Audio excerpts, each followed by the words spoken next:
Hello and welcome to the Silver Kings War. I'm Michael Sievers, the writer, producer, and creator of this podcast series about my father's Second World War as a B-26 bombardier.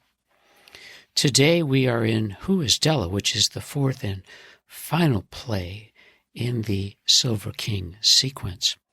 We are in Act 2, titled I Am Della, and this is Scene 7.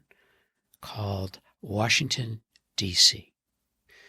It begins with Michael, the narrator, who is the Silver King's son.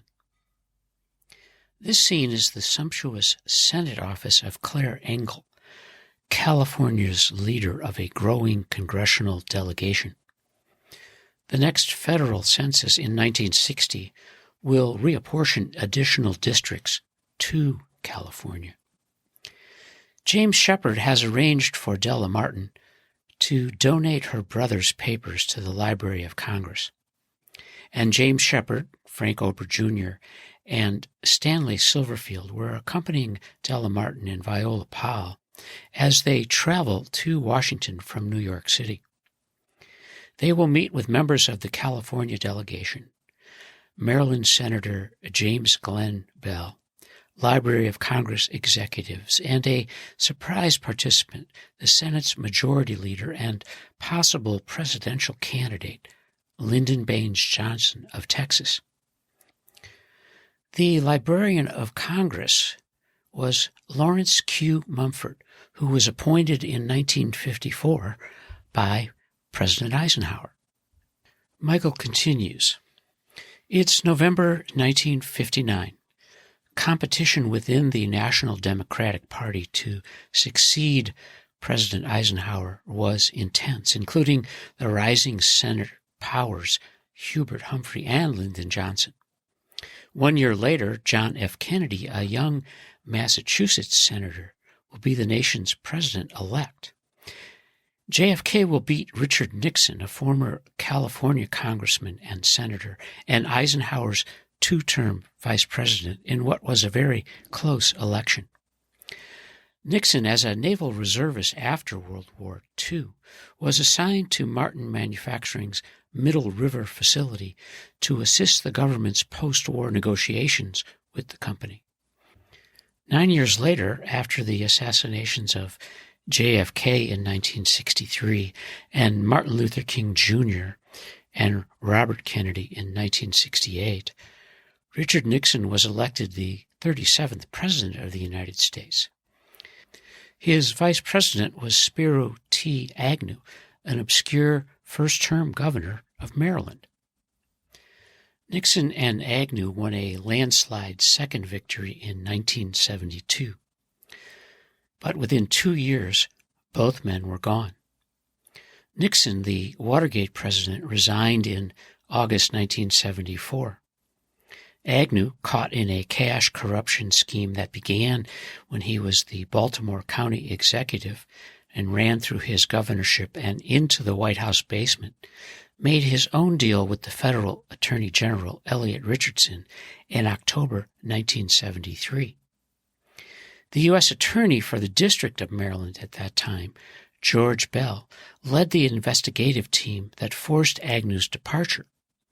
And Bell's older brother, Glenn Jr., was the Maryland senator who won his election in 1970 with White House help. Their father, James Glenn Bell, was a Maryland U.S. senator from 1953 to 1965, and he appears in this scene.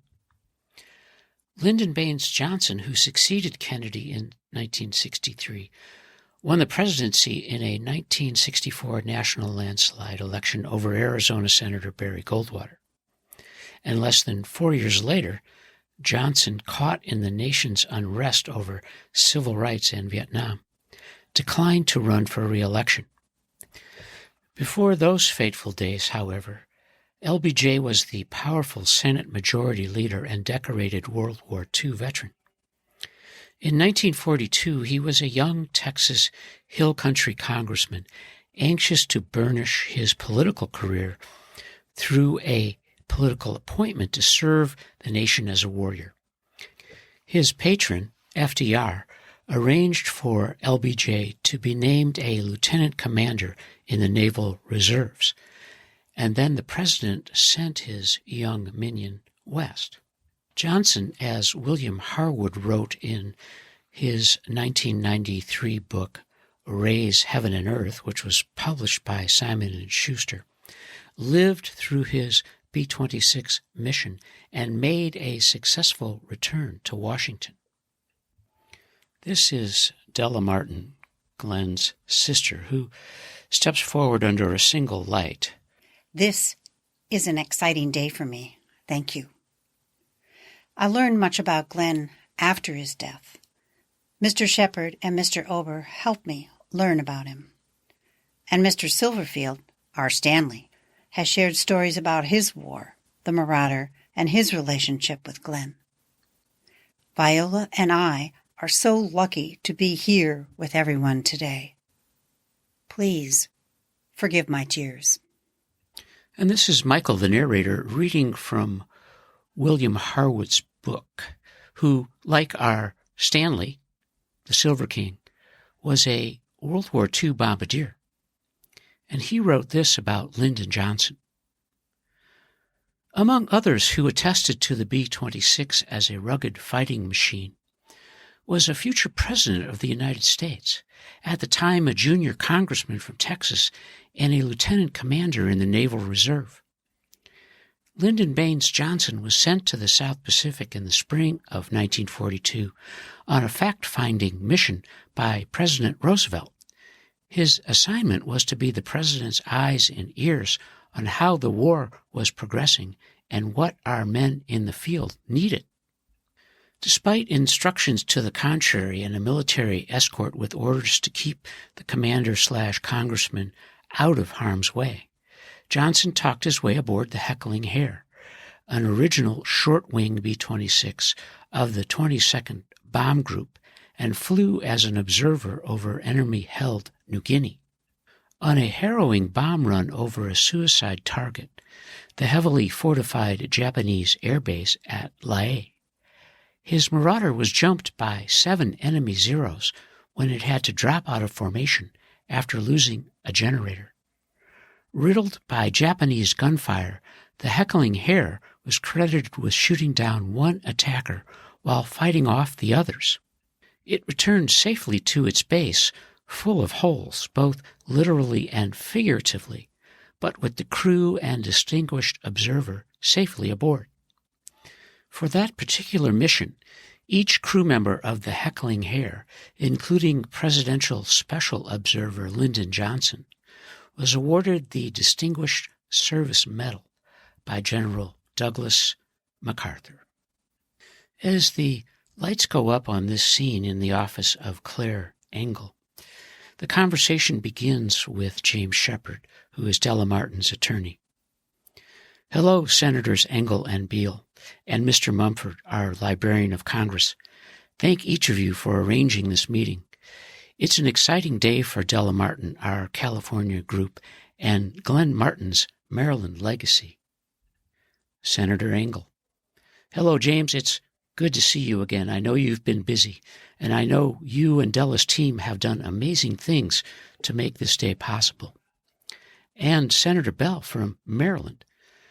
Hello, Mr. Shepard. I am so pleased to be part of today's historic announcement. Our conversations throughout these years about the Martin manufacturing legacy reach fruition now. And Lawrence Mumford, the Librarian of Congress. James, it's great to finally meet you. It's such a privilege to represent the Library of Congress and the nation's history. Glenn L. Martin made a tremendous difference in the shape of the world today. And the late arriving Senate Majority Leader, Lyndon Johnson. I apologize, Senator Engel. I know you didn't expect me, but I heard that Della Martin would be here today. I couldn't miss a chance to offer my support and share the Martin Marauders' history. Hello, Miss Martin, Mr. Shepard, and all of your guests. I am grateful to be a part of this conversation. Claire Engel, to the leader, Welcome, Mr. Leader. I've heard your story about riding a B-26 in the Pacific Theater and General MacArthur's medal ceremony. That is an amazing story. It's a pleasure to have you with us today. And James Shepard. Hello, Senator Johnson. Thank you for joining us.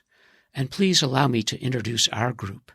This is Della Martin and her companion, Viola Powell.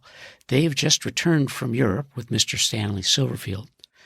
Mr. Silverfield is a decorated B-26 bombardier who met Glenn L. Martin during World War II and worked for Martin Manufacturing after the war. And this is Frank Ober Jr., a World War I veteran who was Glenn Martin's personal attorney in Baltimore. And Mr. Ober asked me to lead the California team that completed Glenn Martin's estate transfer to Della Martin and our hero, the King. Della, your tears are fine. We share them and are very grateful to be part of this day. Your decision to give Glenn's papers to the Library of Congress is a wonderful gesture. His history, as Senator Johnson has said, changed the lives of everyone in this room. And Lawrence Mumford. Miss Martin, your Stanley's words resonate through our nation's history. May I say, speaking for the Library of Congress and President Dwight David Eisenhower, thank you for this remarkable gift. We are grateful. This is the end of Scene 7, entitled Washington, D.C. In Act 2, I Am Della, of the final play in this series, entitled Who is Della? And you are listening to the Silver King's War.